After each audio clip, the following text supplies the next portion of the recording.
الحمد لله نحمده ونستعينه ونستغفره ونؤمن به ونتوكل عليه ونعوذ بالله من شرور أنفسنا ومن سيئات أعمالنا من يهده الله فلا مضل له ومن يضلله فلا هادي له ونشهد أن لا إله إلا الله وحده لا شريك له ونشهد أن سيدنا وحبيبنا وشفيعنا ومولانا محمدا عبده ورسوله صلى الله تعالى عليه وعلى آله وأصحابه وأزواجه وذرياته وبارك وسلم تسليما كثيرا كثيرا أما بعد فقد قال الله عز وجل في كتابه العظيم ألف لام ميم أحسب الناس أن يتركوا أن يقولوا آمنا وهم لا يفتنون ولقد فتنا الذين من قبلهم فلا يعلمن الله الذين صدقوا ولا يعلمن الكاذبين وقال الله عز وجل وَلَنَبْلُوَنَّكُمْ بِشَيْءٍ مِّنَ الْخَوْفِ وَالْجُوعِ وَنَقْصٍ مِّنَ الْأَمْوَالِ وَالْأَنفُسِ وَالثَّمَرَاتِ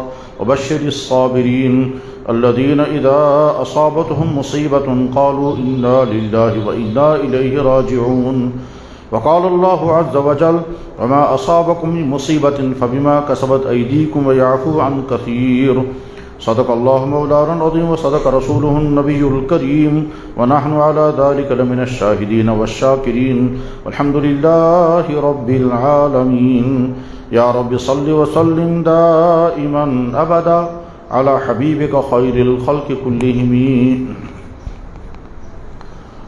محترم بزرگوں اور دوستو، اس دنیا کی زندگی میں دو حالتوں کا پیش آنا ہر صورت میں لازم ہے. یا تو خوشیوں والی زندگی ہوگی اور یا پریشانیوں والی زندگی ہوگی، اور یہ اللہ نے دنیا کی زندگی کے لیے نظام بنایا ہے. خوشیاں ملیں گی تو وہ ہمیشہ نہیں ہوں گی، اور پریشانیاں آئیں گی تو وہ بھی ہمیشہ نہیں رہیں گی. ایک عالم وہ ہے جو موت کے بعد آئے گا. اس اگلے عالم میں یا تو خوشیاں ہی خوشیاں ہوں گی، اس کا نام ہے جنت، اور یا پھر غم ہی غم ہوں گے، اس کا نام ہے جہنم. لیکن یہ جو دنیا کی زندگی ہے، اس دنیا کی زندگی میں خوشیاں بھی آ سکتی ہیں اور پریشانیاں بھی آ سکتی ہیں. پھر وہ خوشیاں کسی ایک قسم کی نہیں ہوں گی، طرح طرح قسم کی ہوں گی. کامیابیاں، محنت کا بہتر پھل، ہر طرح کی آسانی، عیش و عشرت، یہ چیز بھی آ سکتی ہے. اور کبھی غم آئیں گے. یہ غم بیماری کی وجہ سے بھی آ سکتا ہے، کاروباری مشکلات کی وجہ سے آ سکتا ہے،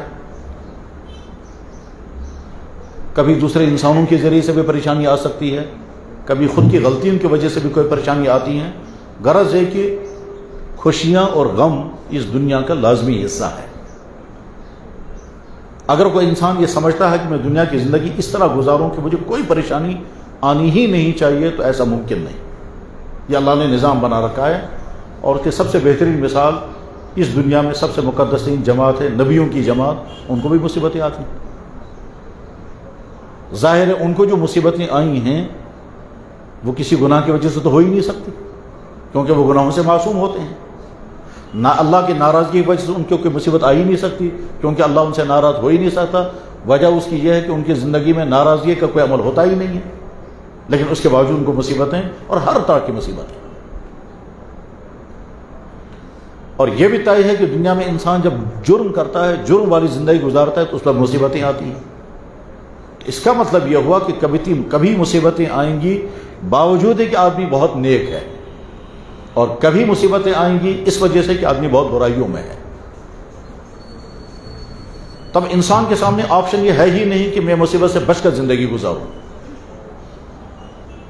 بلکہ سمجھنا یہ ہے کہ اگر پریشانی آ گئی تو اس وقت ایمان والے کا رویہ کیا ہونا چاہیے. تو جواب یہ ہے کہ ایمان والے کا رویہ یہ ہونا چاہیے کہ سب سے پہلے وہ اپنے دماغ اور اپنی زبان کو کنٹرول میں رکھے. یعنی اگر پریشانی آ گئی، مصیبت آ گئی کسی بھی طرح کی، مالی مصیبت، صحت کے اعتبار سے مصیبت، دشمنوں کی طرف سے کوئی تکلیف، اپنوں کی طرف سے کوئی تکلیف، یہاں تک کہ کبھی ایسا بھی ہوگا کہ جو سب سے زیادہ محبت اور پیار کرنے والے ہیں ان کی طرف سے بھی تکلیف آ سکتی ہے.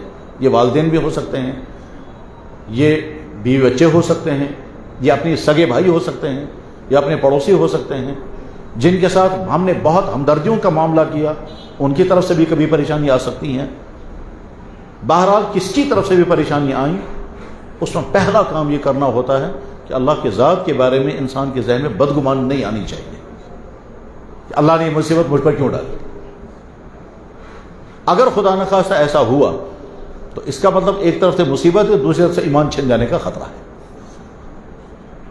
مصیبت بہرحال آئی ہے، چاہے وہ صحت کے اعتبار سے، چاہے مالی پریشانیوں کے اعتبار سے، کاروبار لٹ گیا، یا خدا نخواستہ ملازمت تھی وہ ہاتھ سے نکل گئی، بہت بڑا اچھا امکان ہاتھ میں آنے والا تھا نہیں ہو سکا، بڑی محنت کی ان کے ایگزام دیا تھا پاس نہیں ہو سکے۔ غرض یہ کہ نقصان کا خطرہ ہی نہیں تھا اور ہو گیا نقصان، اور نقصان ہوتے ہوتے ہم اس جگہ پہنچ گئے کہ جہاں سوچ بھی نہیں سکتے تھے۔ یہاں تک کہ ایسا بھی ہو سکتا ہے کہ ایک انسان کبھی لاکھ پتی نہیں، کروڑ پتی نہیں، ارب پتی، اور بعد میں وہی انسان جو ہے وہ زیرو پر پہنچ گیا، ہو سکتا ہے۔ ہو سکتا ہے ایک وقت میں انسان بہت زیادہ صحت مند تھا، ایسی بیماری آ گئی کہ بالکل بسترے کے ساتھ لگ گیا اور کھڑا بھی نہیں ہو سکتا۔ مصیبتیں آ سکتی ہیں، لیکن اس مصیبتوں کے آنے پر سب سے پہلے ایک عقیدہ ایمان والے کو رکھنا چاہیے کہ کم سے کم میرا اللہ مجھ پر ظلم نہیں کرے گا۔ یہ پہلی ذمہ داری ہے کہ مصیبتیں کتنی مجھ پر آئیں، لیکن میں ہرگز اپنے ذہن میں یہ بات نہیں آنے دوں گا کہ خدا بکر میں ظلم، اللہ نے مجھ پر ظلم کیا۔ اگر خدا نخواستہ یہ خیال آ گیا اور خیال دل میں جم گیا تو ادھر سے مصیبت ہوگی، ادھر سے ایمان چھن جائے گا۔ اور مزید مصیبت یہ ہے کہ آدمی کو پتہ بھی نہیں چلے گا کہ میرا ایمان چھن چکا ہے، کیونکہ اس کے دل میں اللہ کے متعلق وہ تصور آیا ہے جو اللہ کی ذات میں ہو ہی نہیں سکتا، کیونکہ اللہ تعالیٰ شان نے قرآن کریم میں جگہ جگہ بار بار فرمایا میں بندوں پر کبھی ظلم نہیں کرتا۔ قرآن میں بھی ہے، یہ حدیثوں میں بھی ہے۔ میں قرآن کی ایک آیت سناتا ہوں اور ایک حدیث اس بارے میں۔ قرآن میں اللہ تعالیٰ شان فرماتے ان اللہ لا یظلم الناس شیئا، اللہ تعالیٰ کسی انسان پر کوئی ظلم نہیں کرتا، ولکن الناس انفسهم یظلمون، ہاں انسان انسانوں پر ظلم کر لیتے ہیں، میں نہیں کرتا کسی پر ظلم۔ تو لہٰذا انسان کیوں فیصلہ کرے گا خدا ان کے اذکر میں ظلم، اللہ نے مجھ پر یہ پریشانی کیوں ڈالی؟ اللہ خود کہہ رہے ہیں میں بندوں پر ظلم نہیں کرتا۔ اور ایک حدیث میں ہے، وہ حدیث کی بڑی بڑی کتابیں جو ہیں ان میں ایک اہم ترین کتاب ہے، اس کا نام ہے مسلم شریف۔ یہ نام بھی کتابوں کے عجیب ہو گئے ہیں، جو نام تھا ہی نہیں وہی نام مشہور ہو گیا۔ جیسے بخاری شریف کا نام اصل میں بخاری ہے ہی نہیں، نہ یہ نام ہو سکتا ہے، یہ نام ہو بھی نہیں سکتا، اس لیے کہ بخارا شہر کا نام ہے، اور بخاری کے معنی بخارا شہر کا رہنے والا۔ تو اصل میں کتاب کا نام ہے وہ کتاب جو بخارا کے رہنے والے ایک بہت بڑے آدمی نے، جس کا نام تھا محمد ابن اسماعیل ابن ابراہیم ابن مغیرہ، اس شخص نے جو کتاب لکھی ہے اس کتاب کا نام ہے بخاری شریف رکھا گیا، ورنہ اصل میں امام بخاری نے اپنی کتاب کا نام کچھ اور رکھا ہے۔ انہوں نے اپنی کتاب کا نام رکھا تھا الجامع الصحیح المسند المختصر من امور رسول اللہ صلی اللہ علیہ وسلم و صفات و ایامہ، اتنا لمبا نام ہے اپنی کتاب بخاری شریف کا۔ اسی طرح سے ایک امام گزرے ہیں جو امام بخاری کے شاگرد بھی تھے، اور ان کے کچھ جگہوں پر کلیگ کی طرح بھی ہیں، شاگرد بھی ہیں اور ان کے ساتھی بھی رہے ہیں۔ ان کا نام تھا محمد ابن مسلم۔ امام بخاری کا نام بھی محمد ہے، امام مسلم کا نام بھی محمد ہے، امام ترمذی کا نام بھی محمد ہے۔ یہاں کشمیری بعض دفعہ پوچھتے ہیں کہ جناب محمد نام رکھ سکتے ہیں یا نہیں؟ ہم تو کہتے ہیں سب سے بہتر نام تو محمد ہی ہے، لیکن کشمیری حضرات پوچھتے ہیں محمد نام رکھ سکتے ہیں یا نہیں، حالانکہ اسلامی تاریخ میں سب سے زیادہ جو نام رکھا گیا وہ محمد ہی ہے۔ جہاں تک ایسا بھی ہوا کہ 7 پشتوں تک محمد ہی نام ہوتا تھا، محمد ولد محمد ولد محمد ولد محمد ولد محمد، کیونکہ اللہ کے نبی نے فرمایا میرا نام تم رکھ لینا، سمو باسمی ولا تقتنوا بکنیتی۔ خیر، تو امام مسلم کا نام محمد ہے، ان کے والد کا نام ہے مسلم، محمد ابن مسلم، نیشا پور کے رہنے والے تھے۔ انہوں نے جو کتاب لکھی الجامع الصحیح، اس کتاب کو آپ کہتے ہیں مسلم شریف، اس میں یہ حدیث موجود ہے کہ جناب رسول اللہ صلی اللہ علیہ وسلم نے ارشاد فرمایا اللہ یہ کہتے ہیں۔ حدیثوں کی ایک قسم وہ ہوتی ہے کہ جس میں جناب رسول اللہ صلی اللہ علیہ وسلم اللہ کا حوالہ دے کر بات کرتے ہیں، اس حدیث کو کہتے ہیں حدیث قدسی۔ ایک حدیث تو وہ ہوتی ہے جس میں اللہ کے نبی براہ راست اپنی بات فرماتے ہیں، ہوتی وہ بھی اللہ کی بات ہے لیکن اس میں اللہ کا ریفرنس نہیں آئے گا۔ جیسے مثلا اللہ کے نبی نے فرمایا، تقریباً ہر مسلمان کو یہ حدیث یاد ہوتی ہے انما الاعمال بالنیات، اس میں جناب رسول اللہ صلی اللہ علیہ وسلم نے اللہ کا حوالہ نہیں دیا۔ بخاری شریف کی سب سے پہلی حدیث یہی ہے انما الاعمال بالنیات۔ لیکن ایک حدیث وہ ہوتی ہے جس میں جناب رسول اللہ صلی اللہ علیہ وسلم اللہ کا حوالہ دیتے ہیں، پہلے یقول اللہ، اللہ یہ فرماتے ہیں، پھر آگے حدیث آئے گی۔ تو امام مسلم کی جو حدیث ہے اس کے الفاظ اس طرح سے ہیں، یقول اللہ عز وجل یا عبادی حرمت علی الظلم وجعلتہ بینکم محرما فلا تظالموا۔ فرمایا آپ نے، اللہ یہ فرماتے ہیں اے میرے بندو میں نے اپنے اوپر ظلم حرام کر رکھا ہے اور تمہارے درمیان بھی میں نے اس کو ایک دوسرے پر ظلم کرنے کو حرام قرار دیا، خبردار کسی پر ظلم مت کرنا۔ تو اللہ اپنے بارے میں خود کہہ رہے ہیں کہ میں نے اپنے پر ظلم حرام کر رکھا ہے، اس کے بعد اگر کسی انسان کو کوئی پریشانی آئے تو اس کے ذہن میں یہ خیال نہیں آنا چاہیے کہ اللہ نے مجھ پر ظلم کیا۔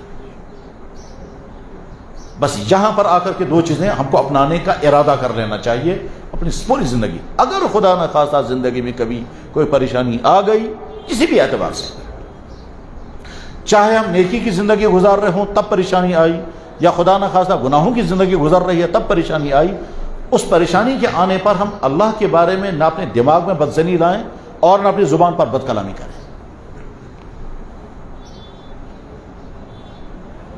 یہ بات اس لیے اہمیت کے ساتھ سمجھانے کی ضرورت ہے کہ جناب کبھی کبھی مصیبت آ گئی تو انسان اپنے زبان سے خدا کے بارے میں وہ کمنٹس پاس کرتا ہے کہ اس کا ایمان ہی ختم ہو جاتا ہے۔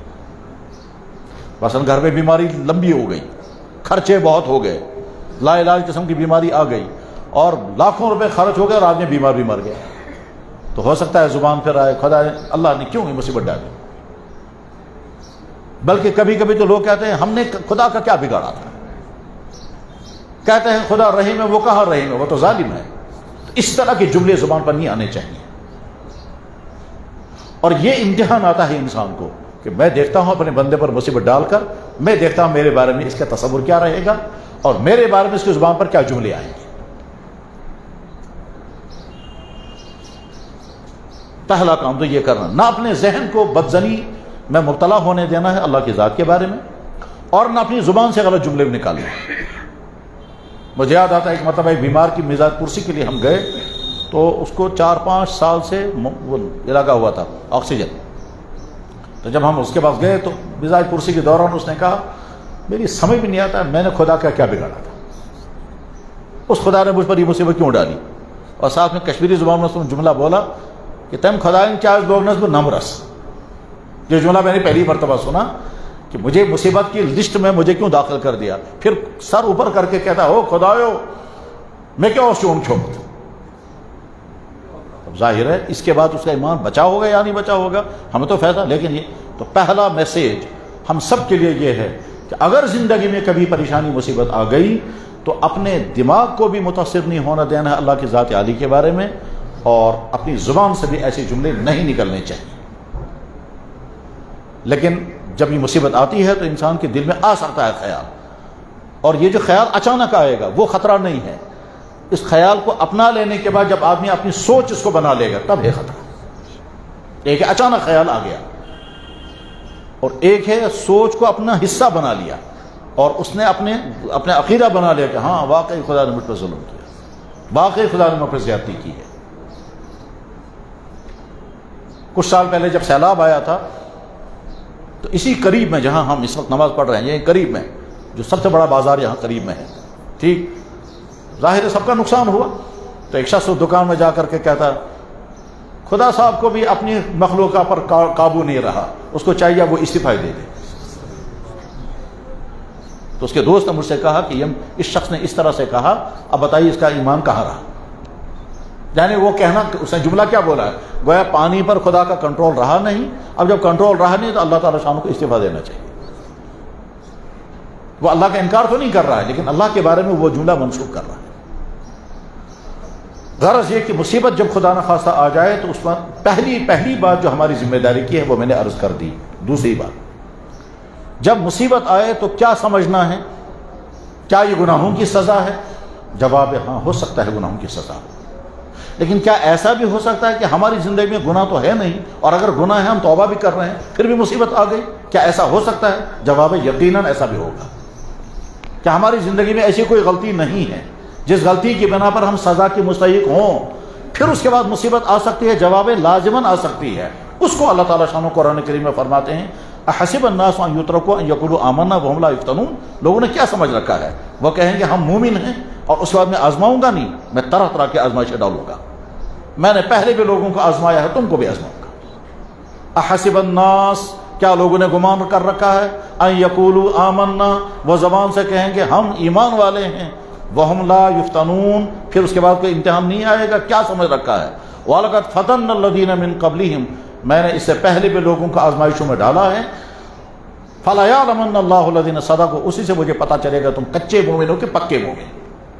تم نے ایمان قبول کیا تو مسلمان ہو، مسلمان ہونے کے بعد میں تم کو آسانی والی زندگی عطا کروں گا، ٹھیک ہے خوش ہو، اس کے بعد میں دیکھوں گا تھوڑی سی آسانی کھینچ لوں گا اور پریشانی ڈالوں گا، پھر دیکھوں گا تمہاری زبان پر کیا جملے آتے ہیں میرے بارے میں، وہ میرا امتحان ہوگا۔ اور اسی بات کو اللہ تعالیٰ شانہ دوسری جگہ فرماتے ہیں وَلَنَبْلُوَنَّكُمْ، ضرور بے ضرور میں تم کو پریشانی میں ڈالوں گا۔ ضرور بے ضرور کا ترجمہ ہے، جو عربی گرامر جانتے ہیں وہ سمجھ جائیں گے، لام تاکید بارون تاکید ثقیلہ، اس کو یہ عربی جملہ عربی میں ایک سسٹم ہے یہ عربی زبان کا کہ جب بہت تاکید پیدا کرنی ہوتی تو اس طرح لفظ آتا ہے۔ قرآن میں جگہ جگہ ہے، جب اللہ تعالیٰ شانہ کہتے ہیں ضرور بھی ضرور ایسا ہوگا تو پھر وہ شروع میں لام لگتا ہے، آخر میں نون آ جاتا ہے، تو اس میں اللہ تعالیٰ فرماتے ہیں وَلَنَبْلُوَنَّكُمْ، ضرور بھی ضرور میں تم کو بلا میں ڈال دوں گا، آزمائش میں ڈالوں گا۔ وَلَنَبْلُوَنَّكُمْ بِشَيْءٍ، کچھ بھی، من الخوف والجوع ونقص من الاموال والانفس، جوان بیٹا مر جائے گا، باپ گزر گیا، بچے چھوٹے رہ گئے، ابھی شادی ہوئی تھی بیوی مر گئی، بچے چھوٹے رہ گئے، مصیبت آ گئی، آگ لگ گئی، سارا جل گیا، نقصان ہو گیا، لاس ہو گیا، لا علاج بیماری کا سامنا کرنا پڑ رہا ہے، اچانک بہت بڑا خرچہ ہو گیا، اور نہ جانے کچھ نہ کچھ مصیبت میں تمہیں ضرور ڈالوں گا، میں دیکھوں گا صبر کرو گے یا نہیں۔ پھر اگر اللہ تعالیٰ فرماتے ہیں اس مصیبت میں اگر تم نے صبر کیا تو بشر الصابرین، ان کو میری طرف سے بشارت۔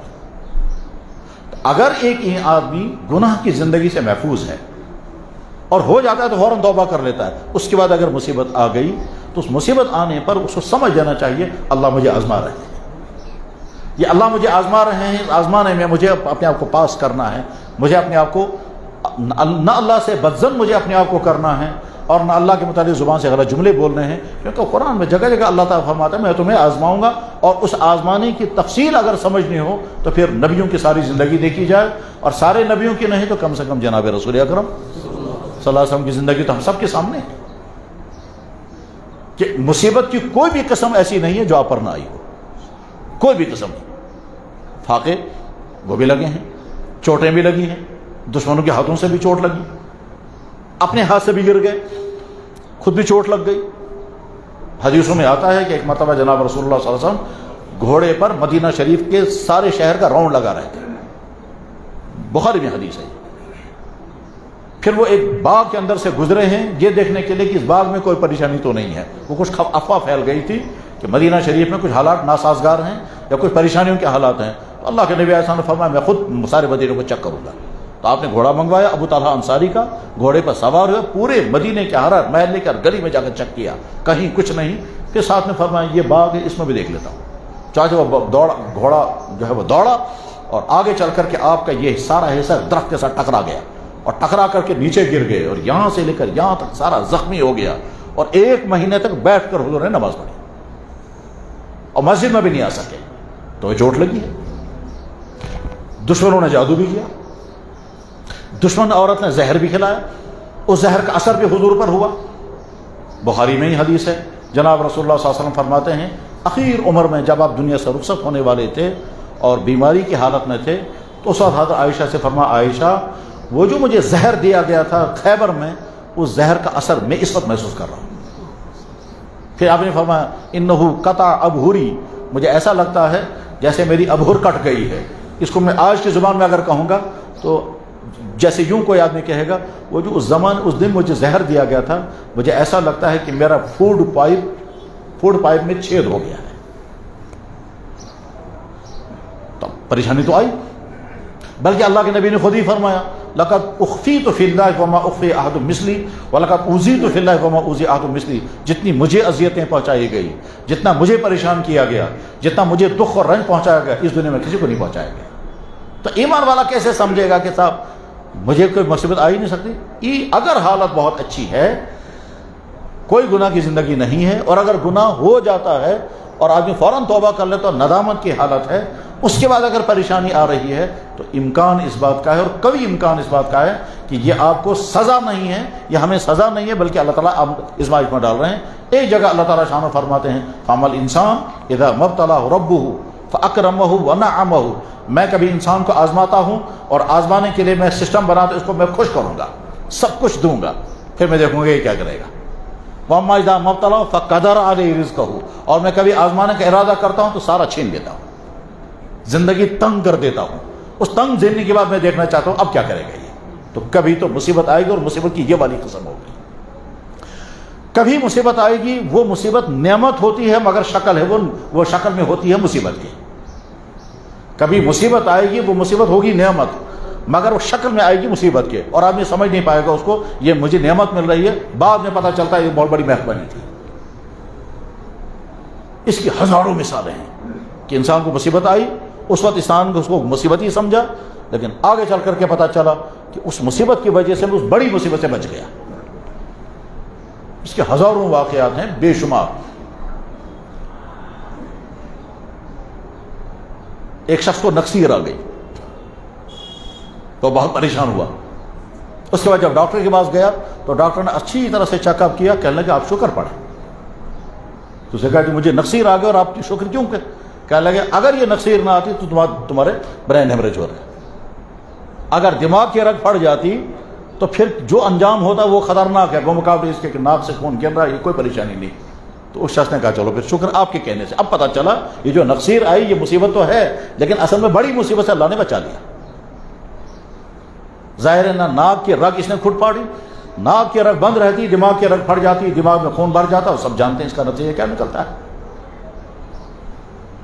کہتے ہیں ایک بادشاہ جو ہے وہ کہیں جا رہا تھا تو گر گیا، گرنے کے بعد اس کا انگوٹھا ٹوٹ گیا، اس کے چوٹ لگ گئی اور بعد میں حکیموں نے انگوٹھا کاٹ دیا. تو جب واپس آیا تو اس کا وزیر جو تھا اس نے کہا بادشاہ سلامت، اللہ جو کرتے ہیں ٹھیک ہی کرتے ہیں. تو بادشاہ ناراض ہو کر کہنے لگا میرا انگوٹھا کٹ گیا اور تم کہتے ہو اللہ ٹھیک کرتے ہیں. تو ناراض ہو کر اس کو بھی وزیر کو بھی نکال دیا. کچھ دنوں کے بعد یہ بادشاہ گیا ہے کہیں شکار کھیلنے کے لیے، تو شکار کے دوران وہ اپنے دوسرے ساتھیوں سے کٹ گیا اور جنگل میں پھرتا رہا یہاں تک کہ رات ہو گئی. اب وہ اپنے ساتھیوں کے بعد پہنچ نہیں پایا تو جنگل میں جھونپڑی کے اندر پہنچا. وہاں کچھ لوگ دیکھے اس نے، وہ جنگلی قبائلی قسم کے لوگ تھے، تو اس کو آتے دیکھ کر بڑے خوش ہو گئے. وہ نہیں جانتے تھے کہ بادشاہ ہمارے ملک کا. وہ بڑے خوش ہو گئے، اچھا ہوا یہ آدمی آ گیا. خود آؤ بھگت کی اور آپس میں وہ کچھ خسر بسر بھی کرتے رہے جو بادشاہ سمجھ نہیں پایا. اگلے دن صبح انہوں نے کسی اپنے پنڈت کو بلایا اور خسر پسر کرتے ہوئے کہا کہ جناب کل کو ہمیں جو انسان کی بلی چڑھانی تھی، ذبح کرنا تھا انسان کو، وہ تو انسان اچھا آ گیا رات کو. اب بادشاہ کو پتا چلا یہ تو مجھے صبح ذبح کرنے والے ہیں، کیونکہ یہ وہ طبقے کے لوگ تھے جو انسانوں کی قربانیاں دیتے تھے دیویوں کے نام پر. آج بھی دنیا میں ایسا ہوتا ہے، تو اس کو کہتے بلی چڑھانا. تو بادشاہ کو محسوس ہو گیا یہ تو میری، اب اسی پریشانی میں تھا. تو ان کا آدمی آیا تھا، اس نے کہا اس کے کپڑے اتارو دیکھتے ہیں یہ فٹ ہے یا نہیں. جب کپڑے اتار کے دیکھا تو اس کا انگوٹھا کٹا ہوا تھا. کہنے لگا یہ تو نہیں لگے گا، چھوڑ دو اسے. اب سے سمجھ میں آیا کہ میرا جو انگوٹھا کٹا تھا اس انگوٹھا کٹنے کی پریشانی تو تھی، لیکن اس پریشانی کی وجہ سے اس مصیبت سے میں بچ گیا، آ گیا واپس. بہرحال چلتے چلتے جب وہ واپس پہنچا تو بلایا وزیر کو. کہنے لگا بھائی تمہاری بات تو صحیح نکل گئی کہ اللہ جو کرتا ہے ٹھیک ہی کرتا ہے. میرے ساتھ تو واقعی ٹھیک ہوا، میرا انگوٹھا کٹا تھا، مگر تم کو میں نے جو نکال دیا تھا تم پر مصیبت آئی تھی اس میں کیا ٹھیک ہوا. تو وزیر سمجھدار انسان تھا، اس نے کہا بادشاہ سلامت، اگر آپ نے مجھے نہ نکالا ہوتا اور آپ شکار میں ہوتے اور میں آپ کے ساتھ ہوتا تو نتیجہ کیا نکلتا؟ مجھے آپ کو چھوڑ دیتے، مجھے کر دیتے. تو اللہ نے مجھے بچایا اس مصیبت سے. غرض یہ کہ بکثرت ایسا ہوتا ہے کہ اللہ تعالیٰ چھوٹی مصیبت ڈال دیتے ہیں، اس کے نتیجے آدمی بڑی مصیبت سے بچ جاتا ہے. قرآن کریم میں اللہ تعالیٰ فرماتے ہیں وَلَنُذِيقَنَّهُم مِّنَ الْعَذَابِ الْأَدْنَىٰ دُونَ الْعَذَابِ الْأَكْبَرِ، میں چھوٹی والی سزا دوں گا تاکہ بڑی سزا سے تم بچ جاؤ. ایک شخص میرے پاس آئے، اس کو کوئی بڑی خطرناک تکلیف ہو گئی. اس خطرناک تکلیف کے بعد وہ کہتا ہے میں تو اللہ کا شکر ادا کرتا ہوں، بہت اچھا ہوا میرے ساتھ. وجہ تو اس نے خود ہی بتایا، حالانکہ وہ کورٹ میں وکالت کرتے ہیں. کہنے لگا وجہ یہ ہے کہ میں غلط راستے پر چل پڑا تھا. اگر وہ اٹیک مجھے نہ ہوتا تو میں غلط راستے پر چلتے چلتے نہ جانے کہاں پہنچا ہوتا. وہ جو مجھے اٹیک ہوا ہے اس اٹیک کی وجہ سے میں اس غلط راستے سے پیچھے ہٹ گیا. میں سمجھتا ہوں اللہ نے مجھ پہ بڑی مہربانی کی ہے کہ اس مصیبت ڈالی, اور مصیبت ڈالنے کے بعد پھر غلط راستے سے میں واپس آ گیا. تو اس نے مصیبت کو نعمت کا سمجھا. تو کبھی ایسا ہوگا کہ مصیبت آئے گی اور اس مصیبت میں اللہ کا نظام میں ہوگا, اس مصیبت کے ذریعے سے میں انسان کو بڑی مصیبت سے بچا دوں گا. اور کبھی مصیبت آئے گی, پریشانی آئے گی, وہ ہوگی گناہوں کی سزا. وہ گناہوں کی سزا کبھی ان گناہوں کا تعلق اللہ کی ذات کے ساتھ ہوگا, اور کبھی ان گناہوں کا تعلق انسانوں کے ساتھ ہوگا. ایک انسان نے دوسرے پر ظلم کیا, ایک انسان نے دوسرے کو تکلیف پہنچائی, دوسرے کا مال ہڑپ کیا, دوستوں کسی بھی قسم کی کا تکلیف پہنچائی, اس کے بدلے میں اللہ تعالیٰ شان اس کو مصیبت پر ڈال دیں گے. اور اس بات کا خدشہ رہتا ہے کہ اس کو پتہ نہیں چلے گا یہ دراصل میرے اس ظلم کی سزا جو میں نے دوسرے پر کیا تھا, اس کے ذریعے اس کے بدلے میں اللہ نے مجھے مصیبت ڈال دی ہے. اور کبھی سمجھ میں آ جاتا ہے, کبھی نہیں آتا سمجھ میں کہ مجھے اس پر جو مصیبت آ رہی ہے یہ مصیبت دراصل اس وجہ سے آئی ہے کہ میں نے دوسرے کسی انسان پر ظلم کیا, وہ کسی اور قسم کا ظلم تھا, اور اب اللہ نے مجھے دوسری ایک اور قسم کا ظلم ڈال دیا. اس کی میں مثال بتاتا ہوں. اسی شہر میں ایک ڈاکٹر بہت رحیم بھی ہوتے ہیں, اور بعض ڈاکٹروں کا کردار بہت ہی خراب بھی ہوتا ہے. ایک ڈاکٹر نے کسی کمپنی کے ساتھ ٹائپنگ کی کہ تمہارا ایکسپائر مال میں آگے چلاؤں گا, مجھے کتنا دو گے؟ تو کمپنی نے ان کے ساتھ ہو گیا. اور ایکسپائر مال کیا تھا؟ بچوں کو جو ڈراپس پلاتے ہیں, وہ ڈراپس کا سٹاک جو ہے وہ ایکسپائر ہو چکا ہے. اس نے کمپنی والوں کے ساتھ ٹائپ کیا کہ میں بچوں کو تمہارا یہ ڈراپ آگے چلاؤں گا, بس صرف تمہیں چٹ بدل دینی ہے, اور جہاں ایکسپائری ڈیٹ لکھی ہے اس کو چینج کر دینا ہے, یا پیکنگ نہیں کرنی ہے, اور دوائی ساری ایکسپائر ہو چکی ہے. اب وہ پلا رہا ہے دوا. ٹھیک ہے, پیسہ کمایا, خوب پیسہ کمایا. اب اس کے بعد پھر جناب والا اس کا اپنا بیٹا جو میڈیکل کی تعلیم پڑھ رہا تھا باہر کے ملک میں, اس بیٹے کو وہاں ایکسیڈنٹ ہوا, اور وہ نہ زندہ ہے نہ مردہ, ایسی حالت اس کی ہو گئی. اب اس ڈاکٹر نے یہاں سے وہاں کا سفر کیا, وہاں لاکھوں روپے علاج پر خرچ ہوئے, پھر وہاں سے بیٹے کو لے کر یہاں گیا تو جہازوں کے سفر میں. بہرحال خلاصہ یہ نکلا آخر میں وہ جتنا پیسہ کمایا تھا وہ بھی گیا, اس کے علاوہ جو جمع تھا وہ بھی گیا, اور بیٹا بھی بعد میں مر گیا. تو سزا کس کی لگ گئی؟ وہ جو بچوں کو پولیو ڈراپ غلط پلائے تھے اس کی سزا لگ گئی. تو جتنا کمایا تھا اس سے زیادہ چلا گیا, اور بیٹا بھی چلا گیا. یہ بیٹا کیوں چلا گیا؟ اس لیے چلا گیا کہ اس نے دوسرے کے بچوں کے ساتھ ان کی زندگی میں کھیلا ہے. اس نے دوسروں کے بچوں کے ایکسپائر پولیو ڈراپس اس نے پلائے ہیں. اب سزا اللہ نے دی, تمہارا جوان بیٹا میں لے لیتا ہوں. لیکن ہو سکتا ہے انسان کو یہ پتہ نہ چلے. تو کبھی مصیبت آئے گی, اس نے کسی اور کو دکھ پہنچایا ہوتا ہے, اور اللہ تعالیٰ شان اس کی سزا کے طور پر اس کو دکھ میں ڈال دیتے ہیں. کبھی وہ سمجھ میں آتا ہے, کبھی نہیں. اس کا علاج کیا ہے؟ اس کا علاج آسان نہیں, بہت مشکل ہے. وہ یہ کہ آدمی تسلیم کر لے کہ مجھ سے فلاں جگہ غلطی ہوئی ہے, زیادتی ہوئی ہے, اس کے ساتھ مجھے لگ گئی. مجھے نہیں معلوم آج وہ زندہ ہیں یا وفات ہو گئی. اسی شہر کے آدمی تھے. انہوں نے مجھ سے پوچھا فون پر, کہنے لگا میری ایک ہی بیٹی ہے, وہ یونیورسٹی میں پی ایچ ڈی کر رہی تھی, اچانک کوئی تکلیف ہو گئی اسے, ہم اس کو دلی لے کر کے آئے, آج یہاں ڈکلیئر ہو گیا کہ اس کو بلڈ کینسر ہے. اب کیا لگے کچھ دعا کرو, یہ کرو. بہرحال ساتھ میں خود ہی کہتا ہے یہ میری گناہوں کی سزا ہے, اور ساتھ میں پھر خود ہی کہتا ہے کہ میں پولٹری کا کام کرتا تھا, جموں سے ہم مرغے منگواتے تھے, کبھی سڑک خراب ہوتی تھی, کبھی حالات خراب ہوتے تھے, کبھی ہڑتالیں ہوتی تھی, وہ مرغے راستے میں مر جاتے تھے. ہم سوچتے تھے ٹرک بھرا ہوا مرغوں کا ہے, اگر ہم تو پھینک دیں گے تو نقصان ہوگا. تو ہم کیا کرتے تھے, وہ مرے ہوئے مرغے, ہم نے کچھ ہوٹل والوں کے ساتھ ٹائپنگ کر رکھی تھی, وہ مرے ہوئے مرغے ان کی تیریں نکال کر کے پھر اس کے بعد پھر وہ بون لیس بنا کر کے پھر ہوٹلوں میں وہ رشتے بکتے تھے, اور کوفتے بنتے تھے, چکن کوفتے کھا رہے ہیں لوگ, اور یہ مرے ہوئے مرغے ہوتے تھے. کہہ رہے ہیں میں سال تک یہ کرتا رہا, وہ جتنا پیسہ کمایا تو وہ سارا اس میں چلا گیا, اور اب یہ بیٹی میری بلڈ کینسر میں ہے, اس کے علاوہ کوئی اولاد نہیں ہے. مجھے لگتا ہے شاید اسی گناہ کی سزا ہے. لیکن جب آدمی مصیبت میں پھنستا ہے تو کبھی کبھی پھر مان تو لیتا ہے گناہ کی سزا ہے, لیکن جب یہ گناہ کی سزا ہوتی اس میں اللہ تعالیٰ شرما پھر نچوڑتے ہیں. بہت مشکل ہے اپنے آپ کو اس میں سے نکالنا. وجہ اس کی یہ ہوتی ہے کہ جب انسان اللہ کی دوسری مخلوق کو دکھ پہنچائے تو پھر اللہ تعالیٰ شان اس کو برداشت نہیں کرتے, چاہے وہ دوسری مخلوق کوئی بھی ہو, حتیٰ کہ اگر وہ دوسری مخلوق خدا کی نافرمان ہے مگر ہے خدا کی مخلوق.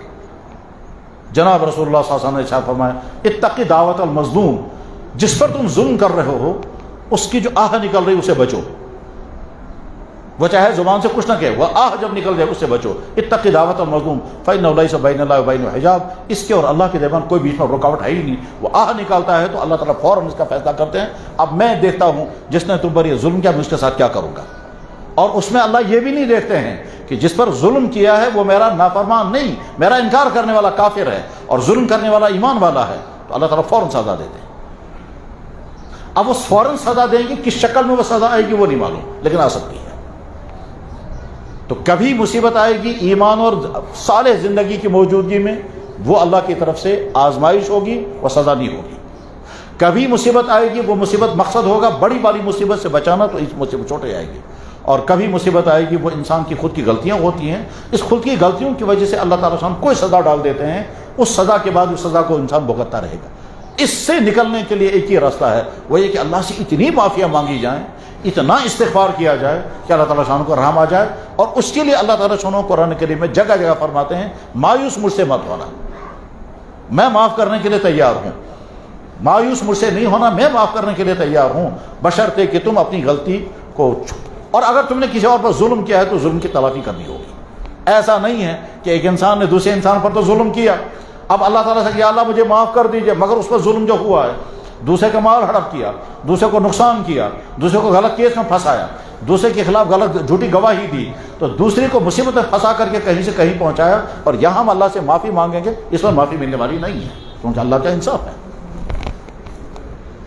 اور مصیبتوں کی ایک قسم وہ ہے کہ جو ہم پر نہیں کسی اور پر آ جائے. تو جب کسی اور پر مصیبت آ جائے اس وقت انسان کو کیا کرنا چاہیے, تو اس کو سمجھ کر کے رکھنا ہے. کسی اور پر اگر مصیبت آ گئی اور انسان نے یا سنا یا دیکھا, ہم دیکھتے بھی ہیں سنتے بھی ہیں, ابھی آپ سڑک سے باہر نکلیں گے بے شمار لوگ آپ کے سامنے ہاتھ پھیلائیں گے, بے شمار انسان آپ کو ہینڈی کیپ نظر آئیں گے. کسی کے ہم مزاج پرسی کے لیے گئے تو وہ پہلے بہت صحت مند تھا, آج بیمار پڑا ہوا ہے. کسی کا ایکسیڈنٹ ہو گیا, ہسپتال میں جا کے دیکھے تو بہت بری حالت ہے. غرض یہ کہ ہزاروں قسم کی مصیبتوں کے مناظر ہم کبھی دیکھتے ہیں کبھی سنتے ہیں. تو ایسے وقت میں ہمیں کیا کرنا چاہیے, تو جواب ہے کہ لوگ کرتے کیا ہیں اس وقت. تو جواب ایسے وقت میں عام طور پر لوگ انسانیت کے جذبے سے اظہار افسوس کرتے ہیں. بڑا افسوس ہوا, بڑا دکھ ہوا, فلاں آدمی کو یہ مصیبت آ گئی, فلاں آدمی کو بیماری ہو گئی, فلاں آدمی کا ٹیسٹ خراب آ گیا. پریشانی کا تذکرہ کر کے اظہار ہمدردی انسانیت کے ساتھ کرتے ہیں. بلا شبہ انسانیت ہے, مگر اس کا فائدہ نہ اس انسان کو ہوگا نہ اس کو ہوگا. اور کبھی بڑی خطرناک غلطی انسانوں سے ہوتی ہے, وہ یہ کہ جس انسان کو مصیبت آئی ہے اس انسان کی مصیبت پر انسان خوش ہوتا ہے. یہ کب ہوگا؟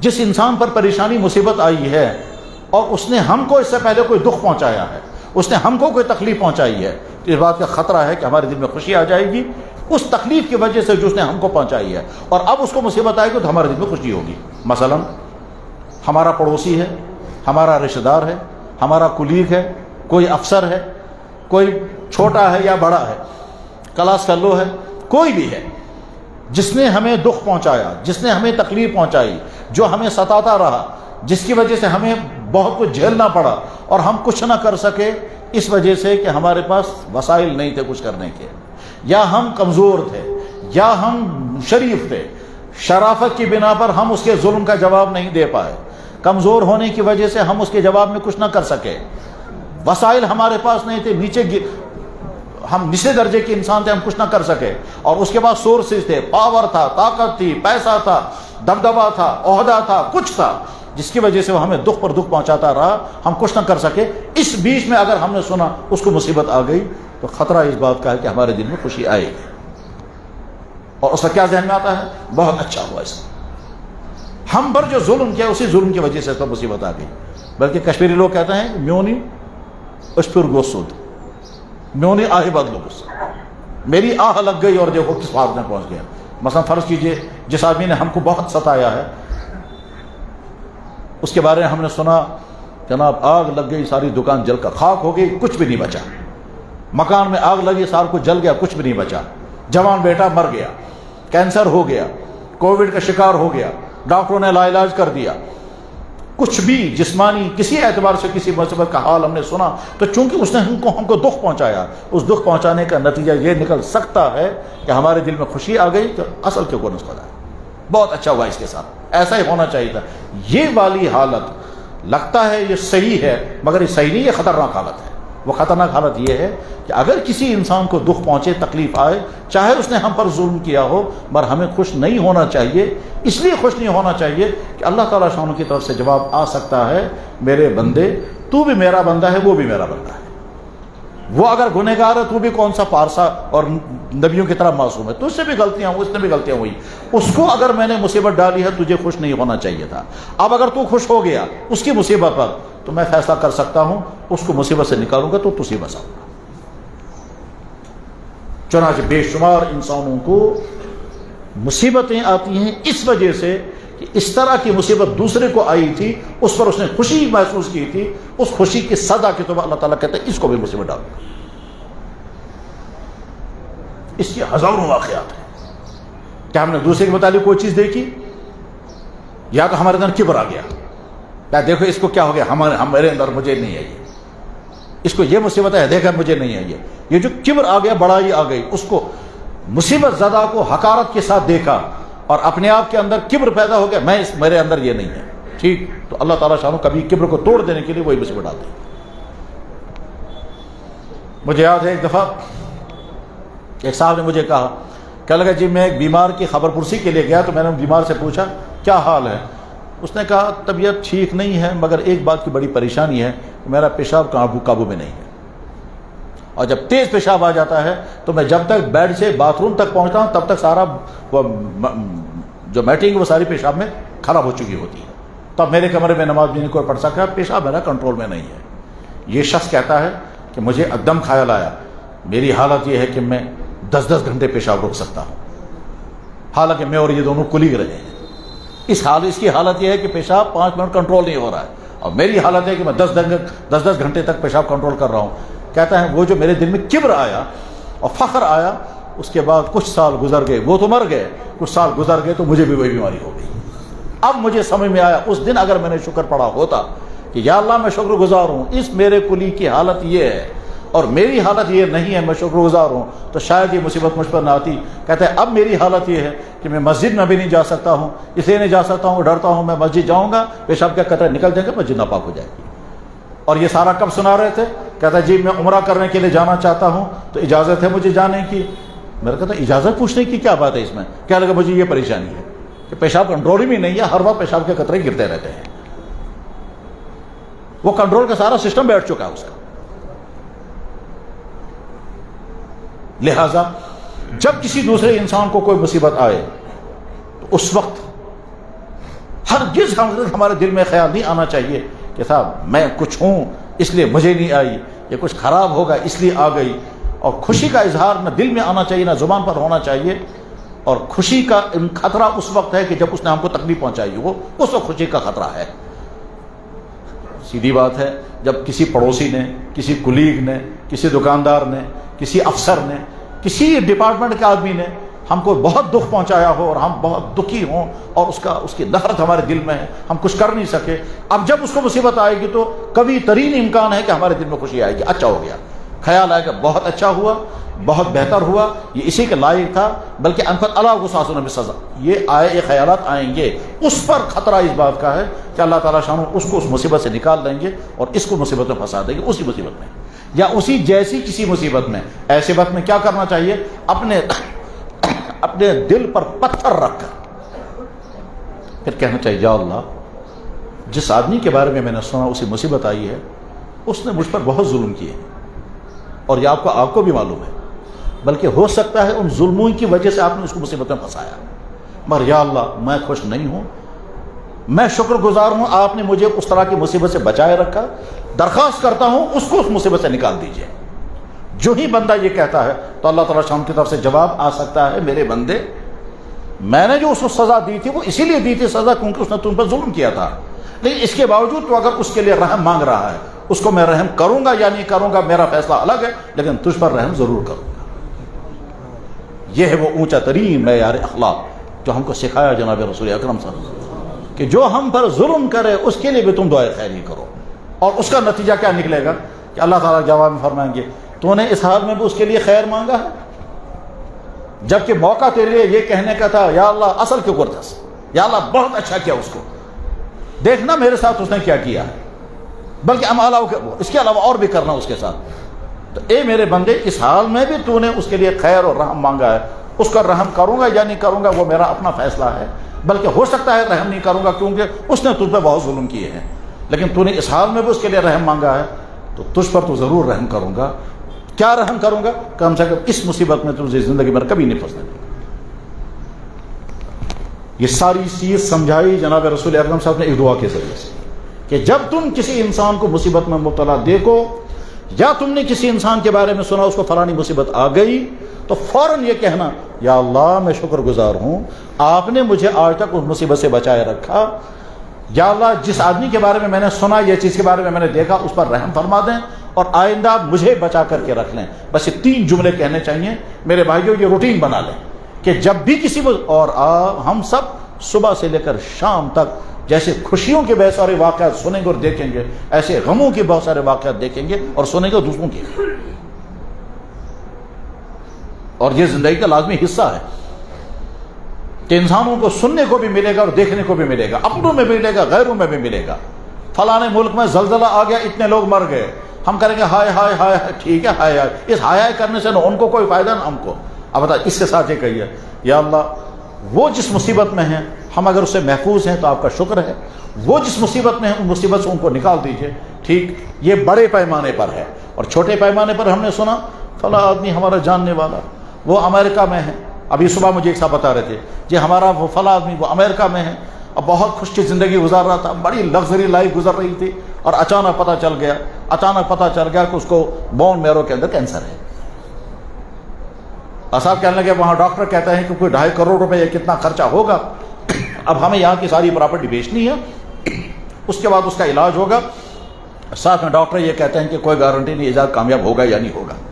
ٹھیک ہے صاحب ہم نے سنا، ہائے ہائے ہائے تو کریں گے ہم، لیکن اس کے ساتھ فوراً یہ کہنا چاہیے یا اللہ وہ اس پرتعیش زندگی میں، اس لگژری زندگی میں اگر یہ بیماری اسے ہو سکتی ہے تو ہم کو بھی ہو سکتی ہے۔ آپ جیسا کوئی جوان ہے، آپ کو اپنی صحت پر ناز ہے، ناز نہیں شکر ہونا چاہیے، مگر آپ نے دیکھا آپ ہی جیسے ایک جوان کی دونوں کڈنیاں فیل ہو گئی، تو آپ صرف ہائے ہائے نہیں کریں گے، ساتھ میں یہ بھی کہیں کہ یا اللہ وہ مجھ جیسا جوان ہے، بلکہ میرا کلاس فیل ہو رہا ہے، ہو سکتا تھا میری کڈنیاں فیل ہو جاتی، پھر کیا ہوتا؟ تو میں شکر گزار ہوں میری کڈنیاں ٹھیک ہیں، اور جس کے بارے میں نے سنا یا اللہ اس پر رحم فرما دیجیے۔ اس کے بعد کیا ہوگا؟ کم سے کم یہ انعام مل جائے گا کہ میرے بندے تیری کڈنیاں تمہیں خراب نہیں ہونے دوں گا، کیونکہ تو نے اس حال میں بھی اس کے لیے دعا مانگی ہے۔ تو اب کنکلوژن کرتے ہوئے میں عرض کرتا ہوں، اس دنیا میں مصیبتیں طے ہیں، ایمان والوں کو بھی آئیں گی، نیکوں کو بھی آئیں گی، اور جو برائیوں میں پھنسے ہوئے ہمارے بھائی ہیں ان کو بھی آئیں گی۔ بہت زیادہ نیک انسان ہوگا اس کو بھی مصیبت آ سکتی ہیں۔ صحابہ میں سے صحابی کا نام تھا خباب ابن ارد، ساری زندگی ان کو پیٹ میں درد رہا، اور ایک ایسا سخت درد تھا کہ لوہا گرم کر کر کے وہ پیٹ میں لگاتے تھے، بخاری بھی حدیث ہے۔ اللہ کے نبی علیہ السلام کی خدمت میں بار بار جاتے تھے، یا رسول اللہ میں برداشت نہیں کر پا رہا ہوں، آپ مجھے اجازت دے دیں میں خودکشی کر لوں گا۔ کبھی ہنس ہنس کر کہتے تھے آپ سے اجازت دے دیجیے میں خودکشی کرنا چاہتا ہوں، میں نہیں برداشت کر پاتا ہوں اس تکلیف کو۔ اللہ کے نبی کبھی نرمی سے سمجھاتے تھے، کبھی ڈانٹ دیتے تھے، محبت کے ساتھ ڈانٹ دیتے تھے۔ خباب ابن ارد نے ساری زندگی اسی تکلیف میں گزاری۔ اسی طرح سے دوسرے خباب ان کا نام، ایک دوسرے صحابی ان کا نام تھا عمران ابن حسین، اس کو بواسیر کا خون نکلتا تھا، اور اتنا زیادہ خون نکلتا تھا کہ گھر سے مسجد تک آئے کپڑے خون میں تربتا۔ اس زمانے میں تو ڈائپر نہیں ہوتے تھے جیسے آج ہوتے ہیں، لیکن اس کے بواسیر کی بیماری کا نام مبصورہ، عمران بن حسین کا نام مبصورہ، بخاری میں حدیث ہے۔ تو بواسیر کی بیماری، بواسیر میں خون گر رہا تھا۔ اچھا آج تو سرجری ہوتی ہے بیمار، اس زمانے میں تو اتنا علاج نہیں تھا۔ تو غرض یہ کہ مصیبتیں نیک سے نیک انسان کو بھی آ سکتی ہیں، وہ سزا نہیں ہوگی، وہ امتحان ہوگا، وہ کبھی دوسروں کے لیے عبرت ہوگی۔ کہ انسانوں دیکھو اس کو میرا بندہ ہے، اس کو یہ مصیبت آئی، تم کو نہیں آئی، تم شکر پڑھو. تو اللہ کبھی چاہتے ہیں ہم تو شکر پر کھڑا کر دیں تک، اور کبھی مصیبت آئے گی بڑی مصیبت سے بچانے کے لیے چھوٹی مصیبت میں پھنس جائیں گے. اس چھوٹی مصیبت کا بعد میں انسان فرق سمجھتا ہے کہ یا اللہ تو بہت اچھا ہوا، اگر میں اس چھوٹی مصیبت میں نہ ہوتا تو بڑی مصیبت میں پھنس گیا ہوتا. کافی دنوں پہلے اسی شہر میں ایک صاحب مجھے دلچسپ اپنا واقعہ سنا رہے تھے. کہنے لگا جی میں بہت دنوں سے مجھے وازوان کھانے کا موقع نہیں مل رہا تھا، تو مجھے بڑی ٹف تھی وازوان کھانا. کہتا ہے اسی بیچ میں گھر والوں نے کہا کہ وہ پڑوسی میں فلاں کے ہاں دعوت ہے، تو انہوں نے کارڈ بھیجا ہے تو تم آ جاؤ. میں نے کہا میں تو ضرور آؤں گا، کیونکہ مجھے 6 مہینے ہو گئے وازوان نہیں کھایا. وہ وہاں راجوری یونیورسٹی میں لڑکا پڑھ رہا تھا، چلا ہے وہاں سے. وہ گھر والوں سے میں ملاقات کروں گا، یہ بھی کھاؤں گا. راستے میں وہ گاڑیاں خراب ہو گئی، وہ ٹائم پر پہنچ ہی نہیں سکا. تو کہتا مجھے بہت دکھ تھا یار، بہت دنوں کے بعد مجھے کھانا تھا لیکن میں ٹائم پر پہنچ ہی نہیں سکا. بعد میں کیا ہوا، اسی دن شام کو پتا چلا کہ وہ وازوان جتنے لوگوں نے کھایا تھا اکثر لوگ بیمار ہو گئے. کہتے میں نے شکر پڑا یا اللہ اچھا ہو گیا میں نہیں پہنچ سکا. تو گیا وہاں جو اللہ نے روک دیا. اب پتا چلا کیونکہ شاید اس وازوان میں کوئی ایسے مسالے ڈالے گئے ہوں گے جن کی وجہ سے انفیکشن ہو گیا کھانے والوں کو. ہوتا رہتا ہے یہاں. کبھی مصیبت آئے گی اپنی غلطیوں کی وجہ سے، اور غلطیوں کی وجہ سے اس میں فوراً آپ نے کو چیک کرنا چاہیے. نقطے کی بات عرض کرتا ہوں، جب بھی پریشانی آئے تو فوراً غور کرنا ہے میری زندگی میں کوئی گناہ تو نہیں ہے. اگر زندگی میں کہیں کوئی گناہ نہیں ہے تو پھر یہ اللہ کی طرف سے آزمائش ہے. اور اگر زندگی میں کوئی گناہ ہے یا میرے سے کسی پہ زیادتی ہوئی ہے پھر مصیبت آئی ہے تو یہ سزا ہے. اور یہ سزا بھی اللہ نے مہربانی کی، کیونکہ اس دنیا میں سزا نہیں دیں گے تو آخرت میں سزا اسی بڑی خطرناک آئے گی. اور کبھی مصیبت آئے گی دوسرے انسان کے ذریعے سے، دوسرے انسان کے ذریعے مصیبت آئے گی تو اس انسان کو تو بعد میں سزا لگ جائے گی. لیکن اس کو یہاں سے جواب میں اپنی کارروائی غلط نہیں کرنی ہے. اور اگر مصیبتوں کی وہ والی قسم آگے جو کسی اور انسان پر ہے، کسی اور انسان کو ہم نے دیکھا یا سنا، اس وقت ہمارا رویہ صرف انسانی ہمدردی کے حد تک واہ ہائے ہائے کرنے پر نہیں رہنا چاہیے، بلکہ اسے فوراً شکر پڑھنا چاہیے. اور خاص طور پر اس وقت جب اس نے ہم کو تکلیف پہنچائی ہو. اور یہ بھی ذہن میں رہنا چاہیے کہ دنیا میں انسانوں کے ذریعے سے انسانوں کو جتنی تکلیفیں پہنچتی ہیں اتنی تکلیفیں جانوروں کی ذریعے سے جانوروں کو نہیں پہنچتی. اس کو اچھی طرح سے جب چیک کیا گیا کہ جانوروں پر زیادہ ظلم کرتے ہیں یا انسانوں پر، جواب آتا ہے انسانوں پر زیادہ ظلم کرتے ہیں. تو اب اگر انسانوں کے ذریعے سے انسانوں کو ستایا جا رہا ہے، چاہے وہ افسر ہو، چاہے کسی ڈپارٹمنٹ کے لوگ ہوں، چاہے دکاندار ہو، چاہے کوئی کلیگ ہو، چاہے کوئی پڑوسی ہو، چاہے رشتہ دار ہو، حتیٰ کہ اپنا سگا بھائی بھی ہو سکتا ہے، یہاں تک کہ سسرال والے بھی ہو سکتے ہیں اور میکے والے بھی ہو سکتے ہیں. کسی کے ذریعے سے اگر تکلیف آ رہی ہے تو انسانوں کے ذریعے سے آ رہی ہے، وہ اللہ کی طرف سے نہیں آ رہی ہے، وہ انسانوں اور اللہ تعالیٰ دیکھ رہے ہیں. اس میں اللہ تعالیٰ شان و فرماتے میرے بندو تمہاری ہر چیز میرے سامنے ہے، میں ایک ایک کو دیکھ رہا ہوں کون کیا کر رہا ہے. کامیاب زندگی وہ ہے کہ نعمتوں والی ہو تو شکر کے ساتھ، اور مصیبت والی ہو تو صبر کے ساتھ. اور اللہ تعالیٰ شان و فرماتے ہیں صبر کرنے والوں کو میں کتنا دیتا ہوں اس کا تو کوئی حساب ہی نہیں ہے. انما یوفی الصابرون اجرهم بغیر حساب. صبر کرنے والوں کو میں کتنا عطا کرتا ہوں اس کا حساب دنیا میں ممکن نہیں ہے. میرے بھائیوں، ہم زندگی گزار رہے ہیں، جب تک موت آئے گی تب تک ہمیں زندگی گزارنی ہے. بیماریاں بھی آ سکتی ہیں، لاس بھی ہو سکتا ہے، نقصان بھی ہو سکتا ہے، یہ بھی ہو سکتا ہے خواب پورے نہیں ہوئے. تو اس وقت اللہ کے بارے میں نہ دل میں اور نہ زبان پر غلط جملے آنے چاہیے، اور نہ شکوہ آنا چاہیے، اور صبر کے ساتھ مصیبت کا مقابلہ کرنا ہے. اور جب مصیبت آئے تو انسان کو کیا کرنا ہے، اس مصیبت کے جواب میں ہمارے پاس جو وسائل ہیں بس وسائل اختیار کرنے، اور اختیار کرنے کے بعد پھر ساتھ میں اللہ کے سامنے معاملہ پیش کر دیں. یا اللہ میں اپنا معاملہ آپ کے جہاں تک میں کر سکتا تھا یہاں سے آگے میں نے کیس آپ کے حوالے کر دیا. گھر میں بیمار ہو گیا کوئی، ہمارے ہاتھ میں کیا ہے، اس کو ڈاکٹر کے پاس لے جائیں گے، چیک اپ کرائیں گے، دوائی کھلائیں گے، پرہیز کرائیں گے، خدمت کریں گے، دعائیں کریں گے.